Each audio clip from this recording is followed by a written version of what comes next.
Just to let you know, my name is Katy Kelley, but it's okay. Basically, anything that begins with a K, I answer to.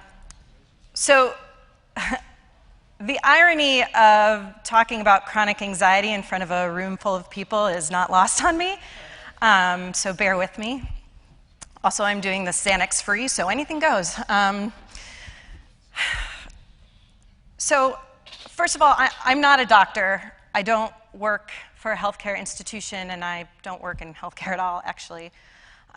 What I am is a woman who works in a very chaotic city, in a very chaotic industry, but I've been fortunate enough to have seen tremendous success with my career, build great friendships, and just a few weeks ago, marry a really great guy. And I do. I live with chronic anxiety disorder. And of all those great things that I have to talk about in my life, my brain wouldn't tell you I had that. It would tell you that I'm about to lose my job because of a typo in an email, or that my friends don't really want to hang out with me because I'm not hipster enough to go to Williamsburg, or that my husband would leave me because I spent too much on groceries. I have visions of tidal waves crashing into the Brooklyn Bridge on my subway commute to the office in the morning. I am sure that the plane that I have to take to San Francisco in a few weeks, the engine will fail. And I am absolutely positive that if I ever go whale watching, that a humpback will breach out of the ocean, crash under the stern, and smash the boat to bits. And these kind of things are not only what keep me up at night, but keep me looking like this during the day. So chronic anxiety is classified by being a type of panic or anxiety that affects your everyday life. Now, I'm not talking about a cause-induced type of fear, as with post-traumatic stress syndrome, which certainly plays its own role in all of this. But chronic anxiety is like a cocktail of vague apprehension, and it's garnished with irrational thoughts, and it's topped off with the biggest what if in the entire world. What if this? What if that? I've been in the agency world for over 10 years, kind of crossing the line between digital and public relations and marketing. And what if has been an incredibly powerful and beneficial statement. It helps me find all the pitfalls in any campaign. I can pretty much guess whatever question a reporter is going to ask. And it has really actually helped me in brainstorms, because with what ifs, there are no parameters. Anything is possible, pink elephants, whatever, you name it. But unfortunately, if you are dealing with these what ifs at every second of every day of every moment, it's really hard to function. So what can you do?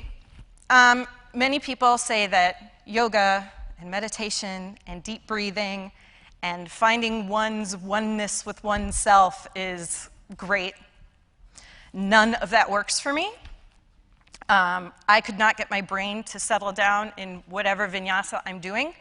So I have to find other ways, and being the good New Yorker that I am addicted to my cell phone. I am on every social media site out there, and I refuse to do any shopping in retail stores, and I do it all online. Fortunately, there are a lot of a different variety of digital resources out there that help me and help a lot of other people.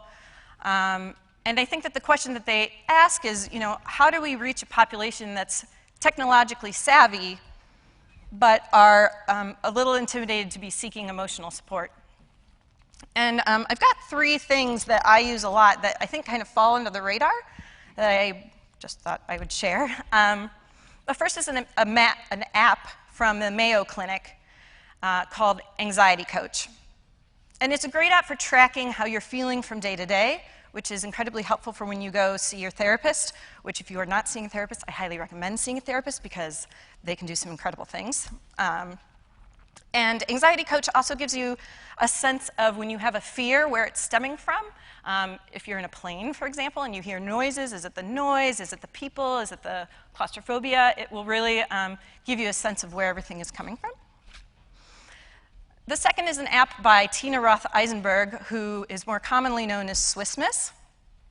And she has an app that's called To Do, but it's spelled T-E-U-X, D-E-U-X.